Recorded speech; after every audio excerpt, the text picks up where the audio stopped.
चला गाईस, आज आपण बघूया उपवासाची पनीरची भाजी कशी बनवतात. ही माझी आई आहे आणि ती तुम्हाला आज सांगणार आहे की उपवासाची पनीरची भाजी कशी बनवायची. एकदम सोपी आणि इतके खायला मजेदार लागते ही भाजी. तुम्ही नक्की करून पहा. नक्की करू.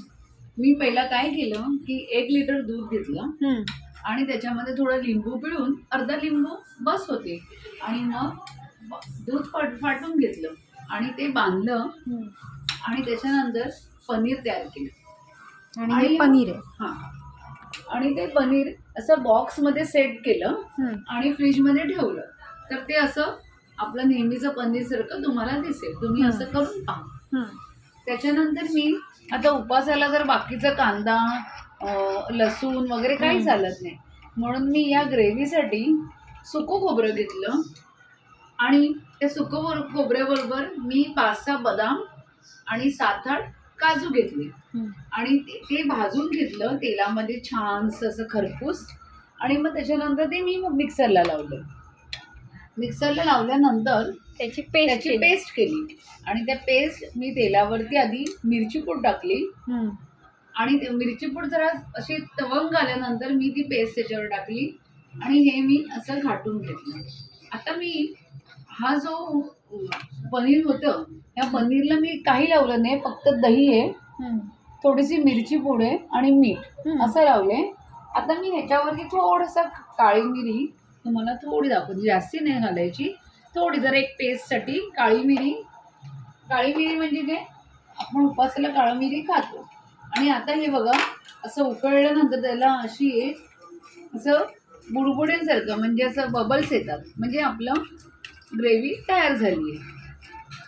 आता आपण काय करायचं, ती ग्रेव्ही तयार झाल्यानंतर आपले जे पनीर आहेत ते आपण छानपैकी त्याच्यामध्ये सेट करायचे, घालायचे.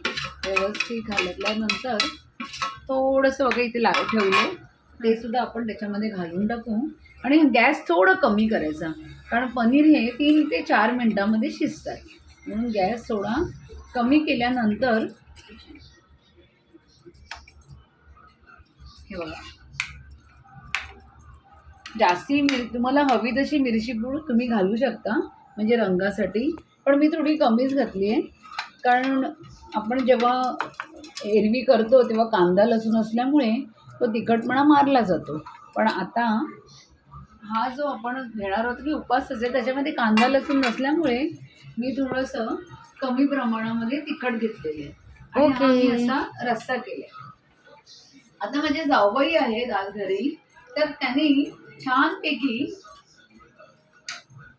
डोसे, उपासाचे डोसे क्रिस्पी कसे करणार आणि ह्याच्याबरोबर आम्ही ते खाणार आहोत, तर त्या तुम्हाला रेसिपी सांगतील उपासाचे डोसेची. आज मी तुम्हाला उपासाचे डोसे अगदी मस्त आणि छान कसे करायचे ते दाखवते. यासाठी मुगाची डाळ घ्या 1 वाटी, त्याच्यानंतर वरी तांदूळ 1 वाटी आणि 1 वाटी साबुदाणे. हे 4 ते 5 तास भिजत घाला. वेगळे नका घालून एकाच पातेल्यामध्ये एकत्र भिजत घाला. 4 ते 5 तास झाल्यानंतर ते थोडेसे असे फुगतात साबुदाणे आणि त्यामुळे डोसे अगदी छान खुसखुशीत आणि क्रिस्पी होतात. आता आपण ते वाटायचे. आता वाटताना हे तुमच्यावरती डिपेंड आहे. मिरची, त्याच्यानंतर जिरं हे वाटताना घातलं की डोस्याला एक चांगली चव येते. आता आपण बघते, तुम्ही हे तव्यावरती हे डोसे घातल्यानंतर थोडं पाणी घाला त्याच्यामध्ये, कारण घट्ट पीठ असते, तर इतकं पाणी, असं जसं बॅटर आपलं डोश्याला असते तसंच बॅटर तुम्ही करा.